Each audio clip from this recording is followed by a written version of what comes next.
It's that weekend that we've been all waiting for, Kabir, because it is rugby weekend. We have been at least 2 weeks without of much of rugby, but again, we had missed watching action in rugby as much as the HSB 7 SWA series is concerned, and that's the Shujaa. They are back into the pitch this time round for the season finale taking place in Los Angeles in the USA, California. Mr. Kabir Danji, looking forward for the boys to do wonders? I think it's, the opportunity for our boys to play the kind of rugby that they've been playing is exciting. And we've played some of the most exciting, inconsistent, temperamental rugby of the entire tournament. I mean, I wish they'd been more consistent, but in some ways it's made us more of a spectacle. Look at the new format again. Let's talk about it because we know that it is wrong timely or bad timely because now the Shujaa, irrespective of the performance that comes out at the HSB 7 SWA series, the last leg, the playoffs, they still play in Division 2. They are not going to be in the core status in 2025-2026 season. We've been robbed our something that could have, because if you look at it, for me, Kenya would have easily qualified or remained at the core status because they just needed to finish in top 4. Yeah, look, when you put it into context that our most recent tournament in Singapore, we finished second against playing all the big teams, including France, the Olympic champions. We lost out to Fiji, who are, win tournaments all the time. We've shown that we have what it takes to play against what I would describe as the traditional test playing nations, even in the sevens format. But I think this now is a very questionable decision by World Rugby. You have to wonder whether it's actually allowing the game to develop and grow, or whether this is limiting the potential for smaller nations to play against the bigger teams. And I think the bigger teams, especially in the sevens format, lose out on the opportunity because teams like Kenya have beaten them. And so, together with some of the other teams that have, Samoa, USA, these are strong teams that have come through. We'll never know now. So, yeah, to me, we have been robbed. I think we worked hard to get back into the seventh circuit. The change is horrifically untimely. I said it before about the women's game. It applies to the men's game as well.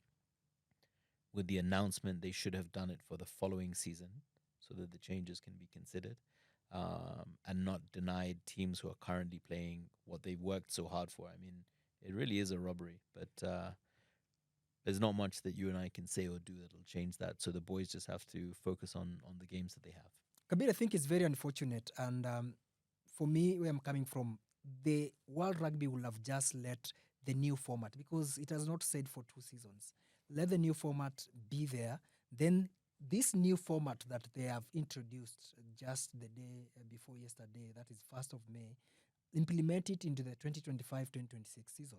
Because look at it this way. In Division 1, the 8 teams are going to compete in 6 high-impact World Series events. What does that mean? It means that the sponsor will get value for their money. The eyeballs will be there because they'll play so many matches. But if you come to Division 2, where the Kenya Sevens will play, irrespective of where they finish, they're not going to be promoted or to stay back at the HSB Sevens World Series. The 6 teams will compete in a second division across 3 events. So it's only 3 events. The other ones have 6 events. So if you look at it that way, Kabir Danji, is that the competition is slowly coming, decreasing. And in terms of having the sponsors coming to support this team, like we have M-Pesa, who has sponsored the Kenya Sevens, the Kenya Lionesses as well. They need to see themselves out there.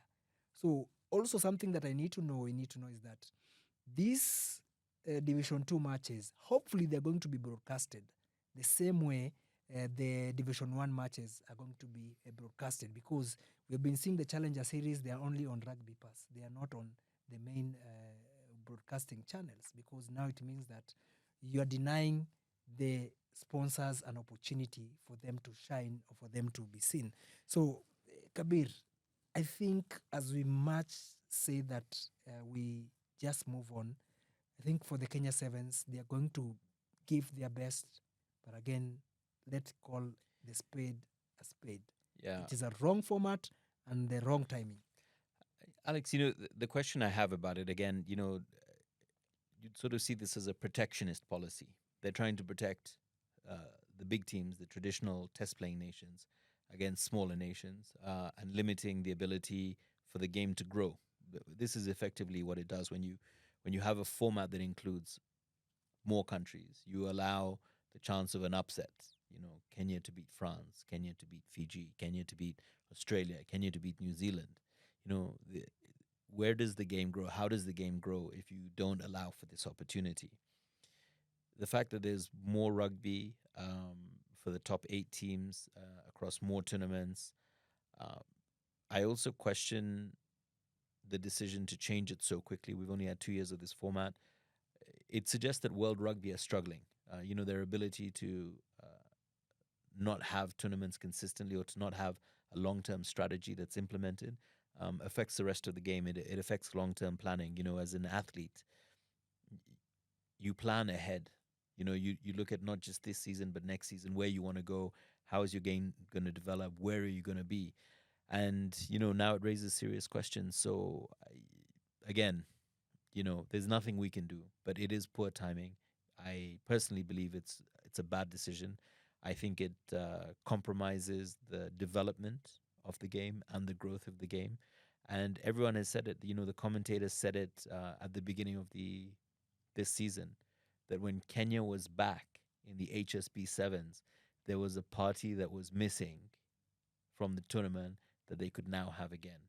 And true to form, the Kenyan fans rocked up and made the sevens a carnival that we wanted to all see, that fans all over the world anticipate. So you bring it back for a season and then you get rid of it. It makes no sense. So I unfortunately, I disagree, but nothing we can do. Shujaa, unfortunately for me, have not been as strong or as consistent as the Lionesses. So, they're going to play Samoa, Portugal, and the USA. I think all three are going to be very challenging games for them in Los Angeles, especially given how inconsistent they're going to be. It's a little bit of Russian roulette. Which team is going to show up?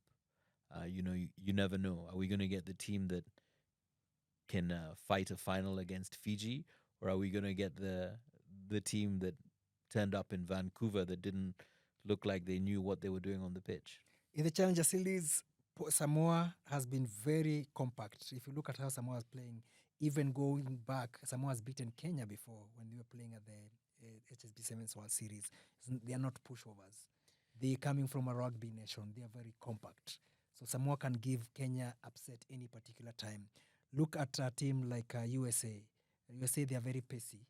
Yes, they finished they're not the USA that Kenya and USA I can say that are their own level at par in terms of performance, because these are teams that used to be regulars at the HSB Sevens World Series and used to play very good rugby. But both of them, they are finding themselves in the playoffs zone. So they are also, USA have something to prove.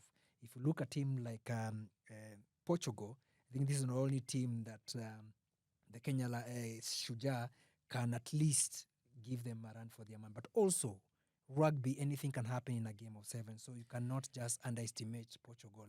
But I'm looking at this pool, and this pool easily, Kenya can top this pool very easily, because as you've said, they have been very inconsistent. But coming from their last match in Singapore, finishing second runners up in Singapore, they really played good rugby.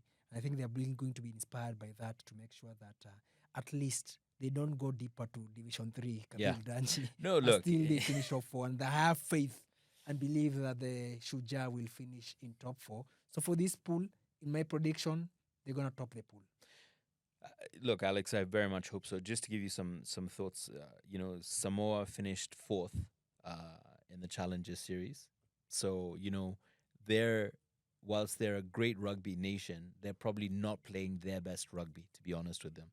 So it gives Kenya an opportunity. In the head-to-head, I think it's 15-12 in favor of Samoa. So, across the years, That's close. it's close. Yeah. It's close. There's not many games between us. They are hard hitting, though. They're a hard hitting team. So, your ability to rock and maul and take the tackles and then get up and get to the next breakdown is going to be key for the Kenyans. I think that, I think the Samoa game is on Saturday.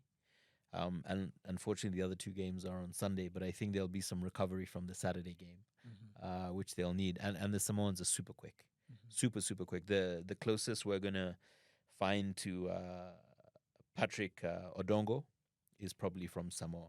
Like they'll match him pace for pace. So I think that's our toughest game. Portugal, I think it's, whilst we say that they're the team we should beat, surprisingly, they topped the Challenger Series. I mean, you talk about how talented Samoa are. Portugal topped the Challenger Series. Correct. So, they're head-to-head. I think Kenya have beaten them 8 times, and Portugal have only won once against Kenya. But again, the last time we played them was in 2016. So this is a very different Portuguese side than the one that we played, almost 10 years ago now, 9 years ago. So we should be wary of them. You don't get to the top of the Challenger Series by luck. It's through consistency and playing well. And then, you have the USA. Interestingly, our head-to-head against the USA is 18 to the USA and 13 to Kenya. So traditionally, Yes. The USA have been stronger than us. Correct. So the numbers and stats really say that we have a tough time ahead of us. Having said that, though, anything can happen in sevens. And I think that Patrick Odongo is our talisman. He's the third highest try scorer in the tournament so far. He has 20 tries. I think somebody from Fiji is at the top with 24, then Argentina with 23. So he's only 4 tries off the top scorer of the tournament. Coming back to our earlier complaints or commiserations that we won't be in the core things, rugby's denying itself of one of the best players in the game with this new format. It's bizarre. How could you not want the best to be playing against the best anyways? But I think that he's the key. Rugby, I think that as much as it's a game of attrition, it's also a game of, especially with sevens, putting points on the board. If they score, you score. If you score, they score. You have to be able to defend hard, because if you score, you can defend, and then you score again, you give yourself an advantage. So it's really a tit-for-tat game, and we need to score as much as we can, as often as possible. Pool B, Uruguay, Ireland, Germany, Canada. Look, unfortunately, compared to the Lionesses, I think Kenya's in the pool of death, if you want to see it that way. I think our pool is much tougher, made up of more nuanced, more historical rugby nations. I can't really say who will go through in the other pool. I don't really have any overwhelming thoughts. So, yeah, I don't know how you feel, Alex, about the other pool. The other pool is, I agree with you, it's not very that competitive. But if you look at a team like Germany, remember they gave Kenya a run for their money in the Challenger Series the other time. So it is a pool that it's very competitive. Look at Canada. These are teams that have been in the HSB 7 series as well. So plenty of rugby to watch, therefore. But our concentration will be in the Kenya's pool. That is in Pool A. We are going to face the Portuguese. We're going to face the Americans. Then we're going to face, who else can be there? Samoans. So it's going to be a very exciting rugby. And as you've mentioned, Kabir, you're very right that it's not only that we're going to play, a lot of things are going to be at stake. The chase for the top try the season 2024-2025. And our very own Patrick Odongo is there.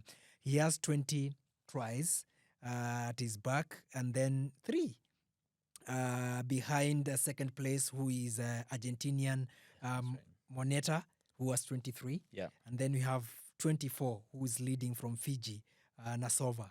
So he's leading with 24. So you can see the difference from Odongo, and the top try scorer currently is only a try. Yeah. You just score a try, and then it's just one remaining. Yeah. So just 2 tries and hopefully that the opponents don't score more tries. So I'm banking for Odongo, especially now playing in the playoffs, that he's going to get more chances to ground more tries. That said and done, we wish the Kenya Sevens all the very best in Los Angeles, as Kabir like saying, the Angels. The City of Angels. The City of Angels. Yeah. That's where the Kenya Lionesses, like the Kenya Shujaa, will go and do their thing. And remember also, Kabir, a lot of fans are in California. So they're going to be their eighth man. And they have come through for the Kenya Sevens. Look at Singapore.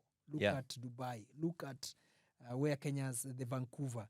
So you hope that the eighth man will give Kenya some push. It can, it should, it must. And it's not just for Kenya, it's for the greater game of the good. You know, Kenyan fans have defined rugby sevens in a way that no other fans from any country have even come close to.